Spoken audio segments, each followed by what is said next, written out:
The Dice Odyssey!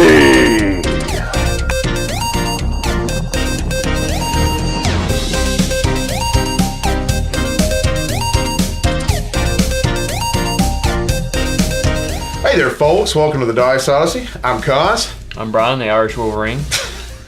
And today, you really had to go there. Yes, I did. Everybody's got to have their own nickname these days. I got rid of mine. This guy got one. But anyway, we're going to be talking about a game called Terraforming Mars. And if you couldn't tell, it's all about Terraforming Mars. Yeah.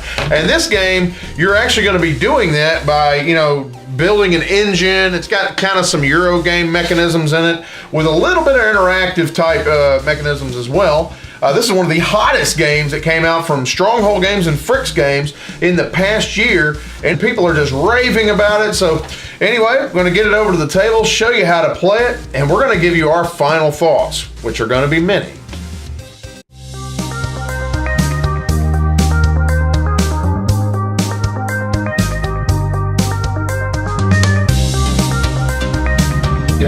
First thing is you're trying to win by terraforming Mars and have be the person with the most points at the end of the game. You get points for raising the oxygen. You get points for raising the temperature. You get points off of cards in particular. So different kinds of cards may have points specifically on them. So you always be looking out for those. When you raise your TR rating, your terraform rating, you get points.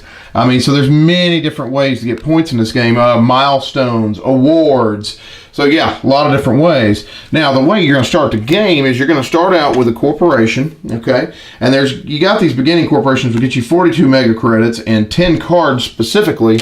But the cool thing is you also get very specific advanced style corporation, even like guilds. For example, you got the mining guild here. Now, the one cool thing about this is, yeah, it changes things up and it makes you different, but at the same time, you also get special abilities, and it, in a sense, gives you goals to kind of shoot for. So you might want to do a lot more with mining in this game. Mining cards come up, you might want to play them more often. This one reacts more to city tiles that get placed out. This one reacts more to plants, and you become more of a person who's more focused on ecological things. So yeah, you've got all sorts of different kind of advanced ways of doing things. You're also going to look at your player board. This right here gives you an idea of what you're going to be doing in the game. This is basically your economy, your resource gathering, everything else. This is mega credits. This is steel. This is titanium, plants, energy, and heat production, okay? And every round, you're going to be able to recycle these. And let me show you kind of what this means. You got your gold, you got your silver resources, and you got your copper. Now, basically, gold is worth 10. Oh, there goes sliding. You'll see what I'm talking about soon. You got your gold, which is worth 10. You got your silver, which is worth 5, and you got your copper, which is worth 1. Okay. Now, right now you could say I've got 16 mega credits in that particular spot, but you could really move them anywhere you want, and it doesn't matter how many you have of them. That's pretty much what counts for your resources ultimately. Now, you'll also put your cube on there, your own personal cube. You're going to pick a color at the beginning of the game to show how many resources you're going to get round per round. For example, on mega credits, I would be getting at least $4 extra per round, but at the same time, that also combines with my TR rating, because TR rating also gets you extra money per round. So if I've got a 21 TR rating, I combine it with my 4 here on the mega credits to get $25 per round, basically. And the same thing goes for each part. You could be, bringing in resources, 5 steel or titanium or what have you. Okay, so that's basically how the player board works. It's just a way to keep your economy in check. Now, each turn, you're going to be able to take 1 or 2 actions. It's your choice, really. And you're going to keep on going round after round after round that way. And you're going to be going ahead and taking your actions, placing, and you're pretty much taking actions until you're exhausted on your actions for the turn. And once each player is exhausted on the turn and they've passed, you go ahead into the production phase, where you're actually now getting your resources, doing your bookkeeping, your resource gathering, and things like that. And then you start the next round. Remember, drawing 4 cards, paying 3 mega credits for each one you want to keep, and going from there. And ultimately, you're trying to get the oxygen, the temperature, and the ocean tiles out to be able to get to the game end. Whoever's got the most points wins, right? You've got 3 mainly different cards. You've got your red cards, which are more like event cards. You've got your green cards, which are kind of similar, but they have these little tags in the top right spot, and you need to have those face up later in the game. The red cards you need to have face down once you've used them. One time use, bam, done, right? And then you also have these building cards, which we're going to get to in a moment. Well, let's go look at the red cards to start with. For example, you've got this red card, which says, hey, big asteroid. Wow, it costs a ton of mega credits. This is going to be your cost in the top left corner. And then it tells you at the bottom what it does. For example, this one says, raise temperature 2 steps and gain 4 titanium. Remove up to 4 plants from any player. This would be considered like take that card, right? Now, I want you to pay attention to this particular symbol because it matches something on your player board. If you look right here for the titanium, it says, hey, look, you got this symbol there too. What does that mean?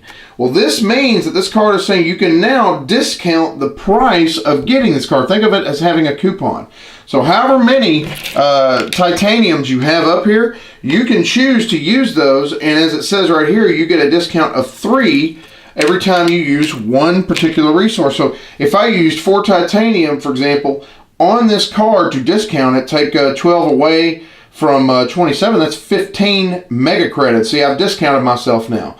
So that's pretty cool. You can actually discount. And you'll see the same thing. This symbol, for example, if you see that on any card like that, at that right top right part, you're going to see that as the discount of 2 for each resource, as long as it says that steel symbol. So you'll see that on some cards. So keep in mind that is on your player board. It's something you need to pay attention to on card.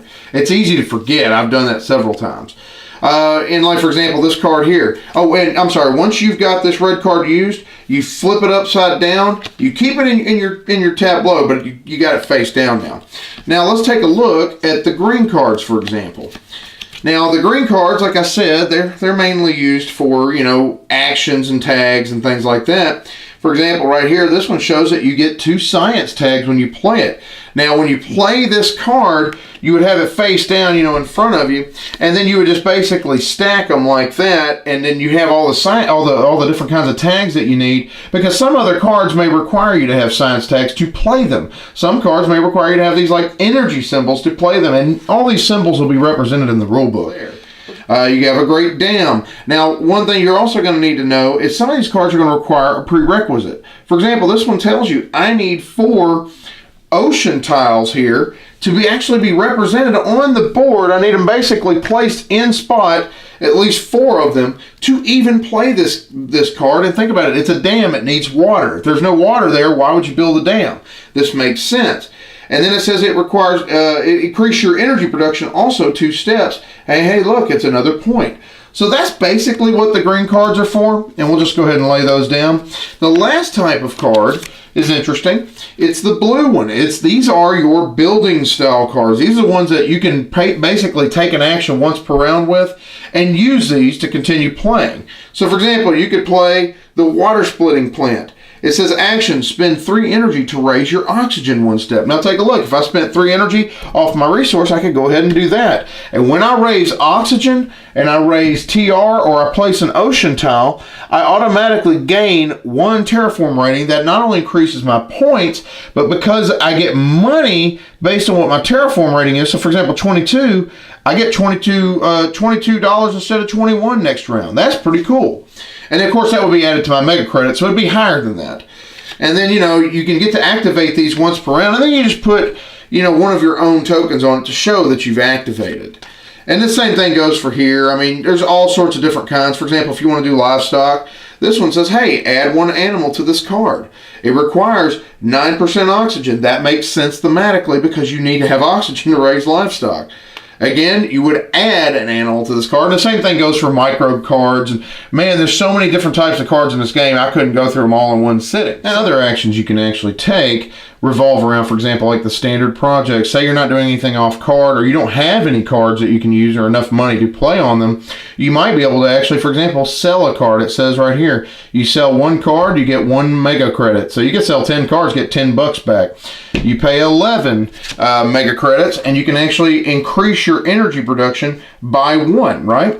And then also, right here, it says, hey, if you pay 14, you can bring an asteroid in here and raise the temperature up one, which also raises your TR rating. Same thing goes for the aquifer. You can actually go ahead and place another ocean tile out on the board. You can also pay 23 and put another greenery tile, which in turn also raises your oxygen level. You can play 20, I can't even speak. Pay 25, and not only do you get to place a city on the board, remember you'll be putting your own token on it, but you'll also be able to gain an extra mega credit production. You'll just move that up by 1.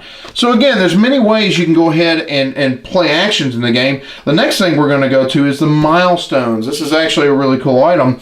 Right here, what this is basically doing, it says if you've reached this, if you pay in 8 mega credits, you can go ahead and claim this. Like in one game, I actually got up to 35 TR rating first before anyone else. And so I went ahead and claimed that and said, hey, I'm paying $8 in. I went ahead and gained it, and it gives me 5 extra points by the end of the game. Nobody else can get that if I've already claimed it. Or for example, the awards. You pay 8, 14, or 20. So you have to pay into that. And what it does is it opens it up for everybody to be able to claim it. This is like an in-game reward. So for example, if I end up with the most mega credit production, if I'm, say, for example, the banker, if I end up with the most mega credit production, I get 5 extra points. And that's pretty much how you play the game. You ultimately keep doing everything you're doing, raising the temperature, raising the oxygen levels, getting all the ocean tiles out on the board, and then raising TR rating.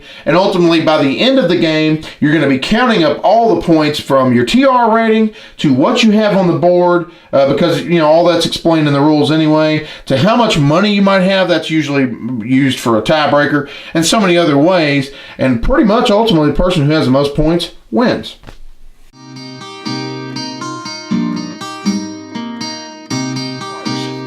First impressions, Brian, you want to throw out there? I absolutely love it. I mean, great game. Love how it's like a sim game. I mean, it's right up my alley. I love playing the Sim City, Sim Earth.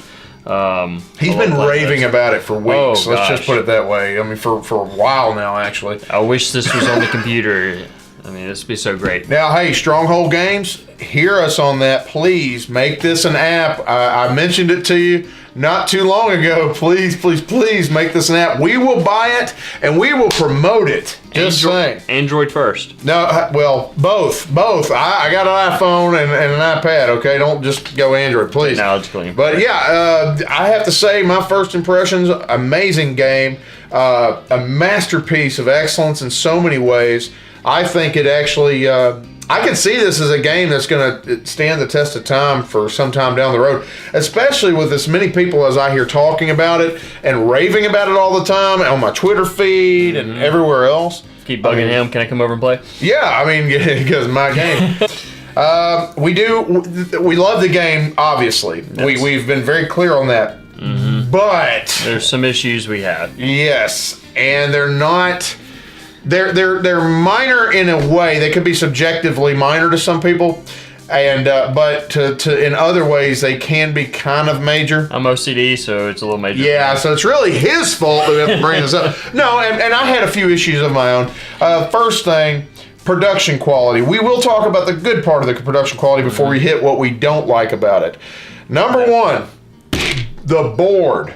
I really like the board. I think you can agree with that, right? Yeah. Well, I mean, I went back and looked at some of the early artwork on this, and I mean, quite an improvement on the board. They went through several iterations, right? Oh, I think it was 3 or 4. Maybe, yeah. Before they got to this one. I mean, I love, this little thermometer gauge over here. It's simplistic. It's good. This up here changed completely from the original concepts. Yeah.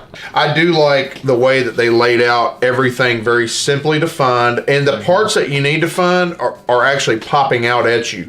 Yeah. Like, if you want to look at your standard projects, I mean, you know exactly where they are. You don't have to search the map or the board to find them. You know where the awards and the milestones are. You know where the oxygen gauge and everything else is. It's easy to glance when you're looking at a card. Do I have the right oxygen level? You can glance up there and find it real quick. Absolutely. You got the little white cubes up there so you can see where it's at. I do like the cards. Now, the cards in and of themselves are decent. They're not like extremely high quality, but they're decent. They're playable. As many cards as you have, I think it's the right. Because if they were any thicker, Look, we got 2 stacks here, and that's not even all of them. If they were a little thicker, I mean, it'd just be a little too much to handle to try to shuffle. These shuffle really great. Sure. Now the artwork on the cards. Gosh, yeah. I thought the artwork was pretty good. I like the science fiction-y kind of looks like style of it. pop-up windows on a video game. Yeah. Sim-Earth or, Terraforming Mars on the Android app. Yeah. He's really trying to push, and I agree. Please do this. We will pay. We will pay. But anyway, okay. What do I like about the player mats? They pop. That's it. Okay. Now, when I say that, I mean, yes, it's very colorful, very nice, very well laid out. You know what's what. You know what's what. You know you got a big enough area to put your cubes and all that. The main issue I've got with the player mats is they're not as thick as what was spent to put this first player token into this thickness. You see what I'm saying? I feel like that the player mats, again, I'm not a developer, I'm not a designer, but I feel like the player mats should have been at least as thick as this first player token. For an MSRP of $70, I mean, I really... Yeah, they're not that. They're really not the greatest. And when I look at games, think of upgrading for different components on a game. I really don't think, this is the first thing I would upgrade on this. Right. Really, I mean, honestly, it would be just because it's so thin. Kaz, I think, is even talking about laminating these. Yeah, I'm considering it. I really am. And the other thing is, while I think that the cubes on the player boards, beyond the thickness and all that, while I think that the cubes on the player boards to show what your economy is getting, how many resources you're getting and things like that, while I think that's really cool, I mean, it's just like one hit on the table, and this happened a few times. You really got to remember where you were on everything. Right, you don't know how much you're getting. Was I at 4 or was that 3 on MCs? Now, that's partly on us, but at the same time, that's partly because of the way it's designed. Now, if there had been some indentions, what if somebody sneezes while you're playing the game? You it just goes, yeah. You're sitting real close to the table, you're right there, and then all of a sudden you sneeze, and bam, all your stuff goes all over the place. So that's one nitpick. It's not a huge deal, but it is something I wish could have been changed. It's not a deal breaker. No, definitely not. I don't think there's anything on this game that's a deal breaker. No, the other thing, this is the kicker, really, the main thing. I have checked online. I've checked Board Game Geek. I've checked with other people who've been commenting on different pages and things like that. And one thing keeps coming up. It's not everybody, but it's a lot of people to obviously be an issue. These cubes, let me tell you something. The production quality on the cubes are fantastic, except you have the little pieces where they broke them off the little mold. Right. And there's chips on. They're all chipped on the sides. I really think that that could have been avoided. Yeah, the game maybe King of New York or your King of Tokyo, King of Tokyo, and King of New York, Pandemic. They're all polished edges. Yeah, I mean, I think that's one thing that especially on the metallic cubes, it's very noticeable. Very. The color, the translucent cubes. Not so much. It's more of a you feel it type deal. Well, it doesn't bother me so much on the translucent. It's like he said. This is what a $70 MSRP. Yeah, $70 MSRP. And again, when I first got this, I did an unboxing on this game, and one of the things I was raving about was, look at these cubes. And like I said, awesome. But then you pull them out, and we were not hard on these cubes. We were not like being rough on them. Most of these, when I was getting them out the first time, when we first started playing with them, we were noticing, I was going, what are all these gold little flecks? Like these little pieces on the table. What are these silver and the copper looking? Oh my gosh, my cubes are wearing off, and we're not even doing anything rough with them. That was like first go around. First or second, yeah. It was like right out of the box. Even in the bag, I was noticing it. Maybe it was because of the transport or what have you, but at the same time, that's not cool. Because again, I paid a pretty high price for it, and at the same time, I'm expecting more quality out of it. Again, this is not me trying to dump on the publisher or the designer. I think the game's amazing, but I really wish this could have been changed. Now again, if it was only a few of these, I would not be complaining. Production issues aside, these are not deal breakers. The game itself is amazing. It's phenomenal. I love, let's go to the mechanics itself.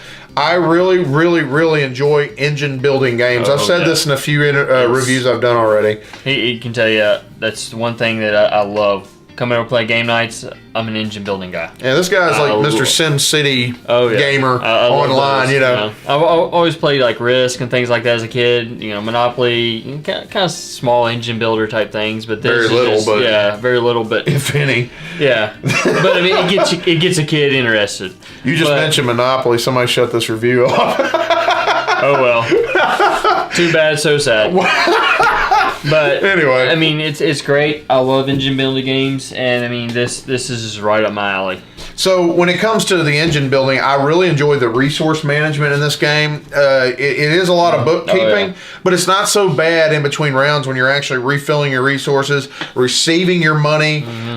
That's one of the main things I like about this. Yeah. You can choose any kind of path you want to go on. You can actually be a miner, and you could actually mine for what you need more and more, like titanium and steel. At some points, I felt like I was back playing Command and Conquer, getting my resources built up.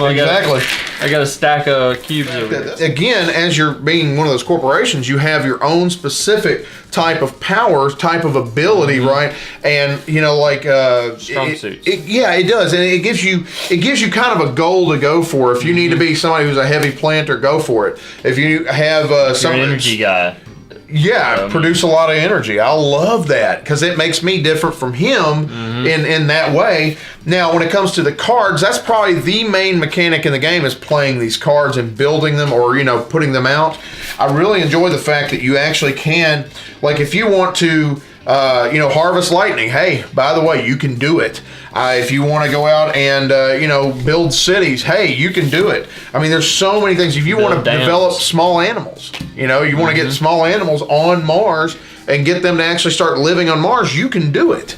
And so, there's so many different ways. And the other thing I like is the fact that it feels very thematic. A theme comes through heavily. Oh, yeah. Especially with these cards. Sometimes playing, I didn't even realize that I was playing against anybody else. Yeah, I mean, I'm strictly over here focusing on what I'm doing until I get the asteroid card. I'm like, I pulled that on him once or twice. But I mean, oh man, those are mean cards. I mean, it's great because you get so involved in the theme and so involved in terraforming Mars that you forget that. Well, I mean, at least I did. I don't know about you. Oh, absolutely, yeah. Still, Greg, we'll have to wait for his opinion on that. But I think he'd probably agree. But I think he would. I mean, I got so involved in that. I mean, that's just how much I got really involved into the game. Yeah, absolutely. Another thing I like about it's not just doing all the different things that you have to do. I mean, getting the ocean onto the planet, getting the oxygen up, the temperature up. That's another thing. The game's not over just because you reach one goal. Yeah, you got to reach all three goals. Absolutely. For the whole game to be over, which I love because you don't want to be halfway through, planning your strategy out, and then somebody tops out the oxygen level and. Oh man, my engine's not done. Yeah. But I mean, you're all. It's kind of a semi-cooperative game in a way because you're all working. You're all working one goal, but you're not really cooperating. I mean, you kind of are, I guess. Well, that's why sometimes you're trying to get towards that main goal, and it's taking everybody. Is what you're saying. Well, that's why sometimes I felt like I really wasn't playing against anybody else because we're all working towards one goal and getting the planet terraformed. Yeah. But I wanted my company to succeed over his. Of course, and that's why I threw an asteroid at you if you can.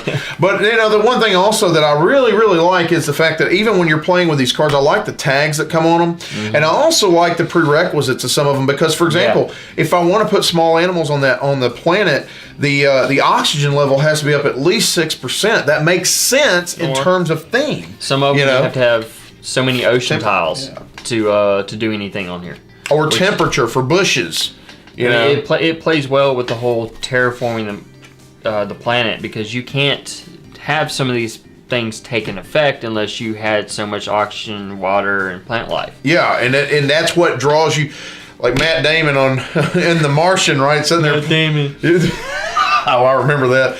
But yeah, I mean, you really do feel like you're actually putting these things on the planet, and it makes sense to do so. And I'll tell you, when we first played the game, we played with the normal, draw card variant. 10 cards. We had the beginner corporations. I'm quick to say I don't like that. It's okay. Well, some people might like it better. It's great for beginning games, but after we got into playing it more, I really like you draw 4.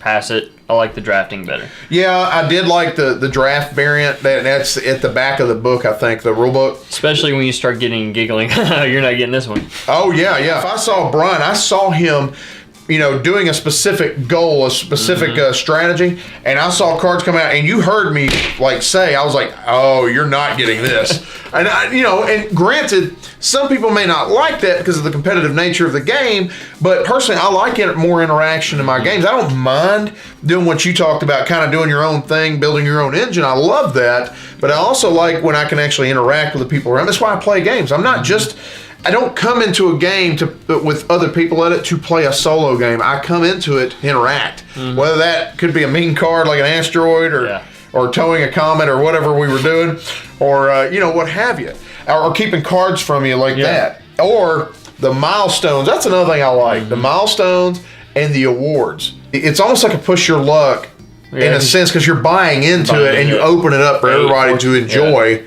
And possibly get into, and so you're really especially when it comes down to the end, and you're paying in 20 to that, and that may take away from a tiebreaker. Yeah, it could be. And so again, I think that the things that they added into this to kind of keep the competition up, it's not to a point where it's like I'm making this person mad because of an asteroid or an award I might win. It's just enough to keep the interaction good, but not crazy. Not like, I'm going to just be in your face like Family Business style, But yeah, I really like that the aspect of the game that works that way. And again, in general, this game, I never felt bored, not 1 second. No. Oh, definitely not. And in some cases, it's more of a quiet game. I mean, we were scheduled to do the review on this last week, and then I'm scheduled when we go on vacation. And I've been thinking about this the entire week. He talks to me about it all the time. I really love playing this game. Yeah. So I mean, it's one of those games where it's probably surpassed one of my top games. But I mean, I absolutely love this game. Yeah. So, like I said, as much as we had an issue with some things, we still love this game. My beard rating scale, what am I going to give it for that? Currently, it is sitting, it's actually gone up since we last talked. It's actually gone up. It's currently sitting, it's at a medium beard. It's about an 8, maybe an 8.5. Yeah. If it wasn't for some of the little production, issues, it'd probably be a 9. Mm-hmm. It really would be a full beard at that point. Yeah. And again, I can understand why so many people are calling this game of the year. I really can. How about you, brother? What are you thinking? I mean, it's right there, 8.5 with me. So a medium. If it weren't for these and the cubes and other OCD things on it, but that's because you're OCD. So we'll forgive some of that. There's nothing, but I mean, I love this game. I can't stop thinking about it. I can't, I dream about it in my sleep. Absolutely. I mean, it's something. That's a little weird, playing. but hey, I know they're happy to hear that. You have yours. I have mine. Yeah. But it's up there. I mean, it's taken over. Probably is my favorite game to play. Really? Man, dude, that's high praise. I mean, I got a lot of games I love playing. Well, but here's the other thing. You're saying it's your favorite game to play. Mm-hmm. Then don't you think that needs to be a little higher than 8.5? Just saying, I'm putting you on the spot. No, I mean, it doesn't have to be an 8. It doesn't have to be like a perfect 10 to be on. That's top true. 5. I guess. I mean, it's. So it's top 5. So it's not your perfect. I'm or your saying favorite. To be on the top 5, it doesn't have to be a. Perfect 10. Perfect 10. I mean, it has its flaws, but this is a game to break out and play with your good buddies. Absolutely. I mean, that's ultimately why we're doing this. So anyway, I think that's going to be all for us. How about you? Have you gotten to play Terraforming Mars yet? Have you not pulled the trigger on it yet because you couldn't find a copy? What about you? Did you find issues with the cubes and maybe the player mats? I think a lot of people have issues with the player mats. And again, thank you so much. I'm Kaz. Brian the Orange Wolverine. I'm gonna have to put that in now. And we thank you again. May you have a blessed day and game away.